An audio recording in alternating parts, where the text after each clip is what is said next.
Hello, नमस्कार. श्री स्वामी समर्थ. कसे आहात सर्व? मस्त ना? तर मस्तच असायला पाहिजे. आज माझ्या एका नवीन ब्लॉगमध्ये माझ्या गोड ताईंचे व मैत्रिणींचे खरंच खूप ताईंनो मनापासून खूप खूप स्वागत आहे. तुम्ही म्हणता ताई हे काय काय होतं आज स्पेशल? तर थोडंसं स्पेशलच होतं आजचा दिवस. तर मग मी पनीरची भाजी, मस्त अशी मटर पनीरची भाजी बनवली आणि पुऱ्या बनवल्या. तर आज मी पारंपरिक पद्धतीने एकदम पुऱ्या बनवल्या आहेत. तुम्ही म्हणता ताई पारंपरिक पद्धत कशा पुऱ्या? तर पूर्वी तर सर्वजण आत्तासुद्धा काही जण गावी म्हणा किंवा काही जण अशाच प्रकारे पुऱ्या बनवतात. अशा प्रकारे म्हणजे तुम्हाला सांगते मी. आणि आता सध्या आपण नवीन बघून यूट्यूबला बघून नवीन नवीन पद्धतीच्या पुऱ्या बनवतो. मी पण त्यातली एक आहे.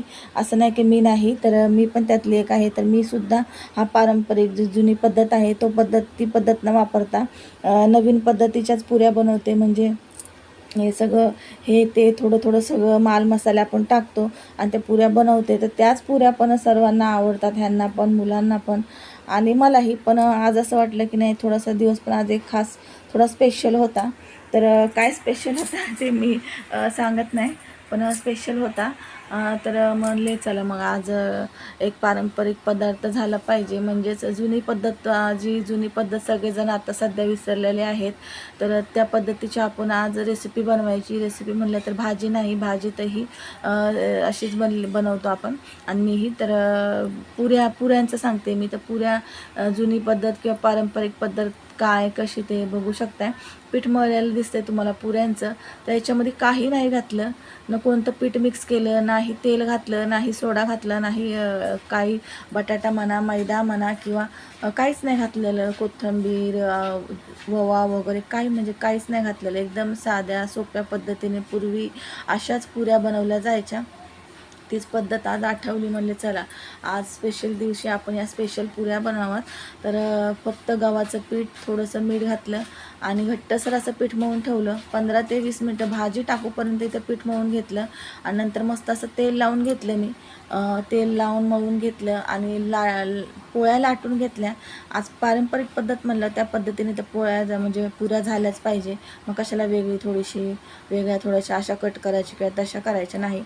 मोठे गोळे करून घेतले, चपात्या लाटून घेतल्या आणि मोठ्या वाटीच्या साहाय्याने, एकदम लहान पण नाही एकदम मोठ्या पण नाही, मिडियमच्या अशा बघू शकता अशा प्रकारे अशा कट करून घेतल्या आणि छान अशा तेलामध्ये तळून घेतल्या. मस्त असा कलरही आल्या होत्या, खूप छान. अजिबात तेलकट नाही. तुम्हाला एक पुरी दाखवली ती तेलकट दिसत होती, पण अजिबात पुऱ्या तेलकट झाल्या नाही किंवा चिकट झाल्या नाही किंवा म्हणजे असं खाऊशी नाही वाटणार अशा झाल्या नाही. एकदम मस्त अशा सॉफ्ट पुऱ्या झाल्या होत्या. खाऊपर्यंत मस्त अशा सॉफ्ट होत्या आणि किती वेळ तरी त्या फुगलेल्याच होत्या. तुम्ही बघितलं टोपल्यात, तुम्हाला पुढे दिसेनच. काय आपण अशा पुऱ्या करतो तर ते पटकन नरम होतात किंवा फुगत नाही. हे प्रत्येक जेवढ्या पुऱ्या मी केल्या ना तेवढ्या पुऱ्या फुगत होत्या आणि मस्त अशा टम्म फुगत होत्या आणि खूप छान अशा नरम झाल्या होत्या. आणि ती चव आज खूप दिवसांनी जुनी पद्धतीची रेसिपी बनवली आणि ती खाल्ली पण. तर ती चव एक जुनी अशी आठवण येते. जुनी पद्धतीची रेसिपी बनवून आपण ज्यावेळेस खातो ना, तर मला ती म्हणजे आठवण आली पुऱ्यांची. एकदम जुनी पद्धत तेव्हा करायचो आपण, तर करून खायचो, तर खूप छान असं वाटलं.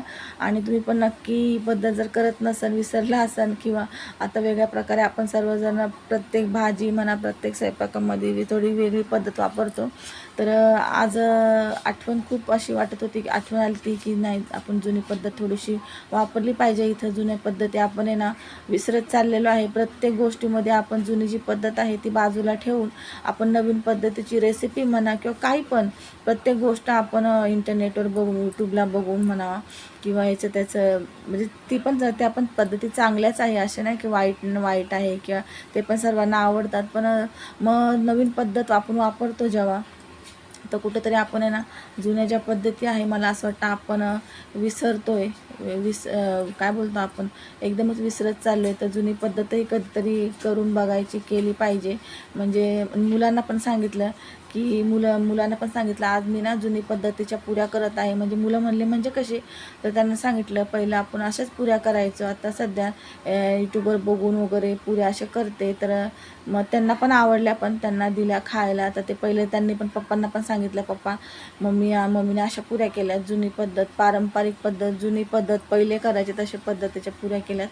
तर पण आवडल्या सर्वांना. जुनी पद्धत असो, पण जे आपली जी हे आहे, काय बोलतो ते आता शब्द येत नाही, जी आपली पद्धत आहे ती आपण वापरली पाहिजे, मुलांना पण खायला घातली पाहिजे. मला असं वाटतं ते पद्धतीचे करून, म्हणजे त्यांना पण कधीतरी ते पण म्हणतील आपल्याला, आज नाही बोलणार, उद्या पुढं जाऊन तर म्हणतील आपल्याला की मम्मी तशा पुऱ्या कर किंवा तशी रेसिपी बनव, थोडीशी जुनी पद्धत आम्हाला पण आवडली होती की आम्हाला पण आवडणं. असे मुलं पण आपल्याला बोलले पाहिजे, एखाद्या वेळेस तरी बोलले पाहिजे.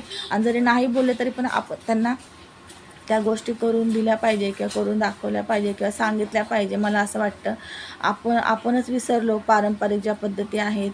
प्रत्येक गोष्ट बघा, देवपूजा करणं किंवा सणासुदीला आपण जे आपले नियम असतात ते पाळणं, ते आपणच विसरलो ना. आपणच मुलांना नाही सांगितलं तर मुलांना कोण सांगणार ना.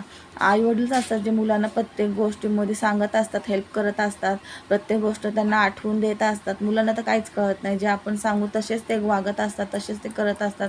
मग एखादी गोष्ट जे मुलांच्या पण लक्षात राहील म्हणून सणसूद असो किंवा असं काही छोटं मोठं फंक्शन असो, आपण त्या गोष्टी नक्कीच केल्या पाहिजे, मुलांना खाऊ घातल्या पाहिजे. म्हणजे ते मुलं पण विसरणार नाहीत. ज्या पद्धती आहेत जुन्या ते मुलं पण आठवतील कधीतरी, आज नाही तर उद्या तेही आठवतील, तेही आपल्याला म्हणतील की नाही मम्मी आज तशी पद्धत पाहिजे, आज अशी पद्धतीच्या पाहिजे. असं छोटंसं हे भाषण दिलेलं आहे, लेक्चर. ती मधून ताई खूप बोलते. तर जे म्हणजे मुद्द्याचं असतं किंवा जे पटणारं असतं किंवा जे सोयीस्कर असतं तेच बोलत असते. वेगळा विषय किंवा वेगळं काहीतरी आबडधोबड घेऊन बोलत नाही. तरी बघू शकता किती मस्त असा कलर आला, याच्यामध्ये काही घातलं नाही, ना साखर, ना सोडा, ना तेल, ना काहीच नाही घातलं. वेगळं पिठंही भिजवलं नाही, कोणतं मैदा किंवा रवा वगैरे काहीच नाही. आज एकदम पारंपरिक पद्धतीच्या जुनी पद्धत एकदम मी फॉलो केलेली आहे इथं. आणि मलाही खूप छान वाटलं त्या पुऱ्या बघून, तो कलर बघून. एकदम लालसर असा समजतात की म्हणजे आपल्याला ओळखायला येतं बघा. गावाला वगैरे पण आपण गेला अशाच पुऱ्या केल्या जातात, लालसर अशा मस्त रंगावरून. ही साईज असते आणि खूप छान वाटतात त्या. एवढंच की मी श्रीखंड वगैरे नव्हतं आणलं, खीर वगैरे नाही केली, कारण सहसा ना मुलं खातच नाही खीर वगैरे केलं. मग दोघांसाठी करणं, मी म्हणले राहू द्या आता ना, ह्यांना मलाच आवडतात फक्त. मग शुक्रवार तर आता म्हणले शुक्रवारीच करणं, आता फक्त पुरी भाजीच ठीक आहे. मग मी खीर वगैरे पण नाही करत बसले. श्रीखंड वगैरे पण ना त्या दिवशीच खाल्लं होतं, तर ते श्रीखंड वगैरे पण मुलं खात नाही. आर्यला आवडतं, पण आर्य पण खात नाही, तर त्यालाच आवडतं फक्त घरात श्रीखंड, तर तो पण खात नाही. तर मग मी फक्त साधा सिंपल असा बेत केला होता, स्पेशल होता, पण स्पेशल बेत पण असा साधा सिंपल पद्धतीने केला होता, मस्त अशी. पण तुम्ही बोलता ताई पारंपरिक पद्धत केली, पुऱ्या केल्या जुन्या पद्धतीने, पण तू बटाट्याची भाजी काय नाही केली. कसं होतं, मुलांना ती बटाट्याची भाजी आत्ता सध्या मुलांना पनीरची भाजीच जास्त आवडते. आत्ता सध्या त्यांच्या जिभेवरती ना चव त्या पनीरची भाजीचीच आहे, तर पनीरची भाजीच त्यांना आवडते. बटाट्याची भाजी खाणारच नाही. आणि जरी खाल्ली तर मग एक खाणारी एक नाही खाणार. त्यापेक्षा म्हणले सर्वजण खातील अशीच आपण भाजी करायची. म्हणून मी जास्त करून आहे ना पनीरची भाजी सगळे खातात, म्हणून मी पनीरची भाजीला जास्त करून घरामध्ये बनवली जाते. सगळे म्हणजे सगळे खातात, अगदी मुलांपासून तर त्यांचे पप्पापर्यंत सगळे खातात. आणि बटाट्याची भाजी केली का तर एक खातो, एक नाही खात, असं होतं. त्याच्यामुळे जाऊ द्या, स्पेशल बेत आहे, पुऱ्या वगैरे बनवल्यात, तर मग पुऱ्यानं वगैरे सोबत आहे ना मटर पनीरची भाजी छान लागते. मुलांना तीच भाजी आवडते बटाट्याची भाजीपेक्षा. म्हणले ठीक आहे चला आता मग हीच भाजी करावं. आणि बघा पुऱ्या बघू शकताय, खूप छान अशा फुगल्या होत्या, कलरही खूप छान आल्या होत्या, अजिबात तेलकट वगैरे काही झाल्या नव्हत्या, आणि एकदम नरम.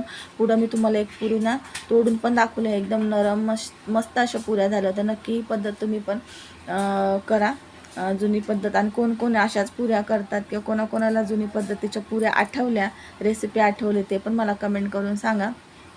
ते बघू शकताय, मस्त असे मी तुम्हाला जवळून दाखवले आहे. मध्ये तर ताईनं कॅमेरा ठेवला होता, एक तोडूनही दाखवते, बघू शकताय.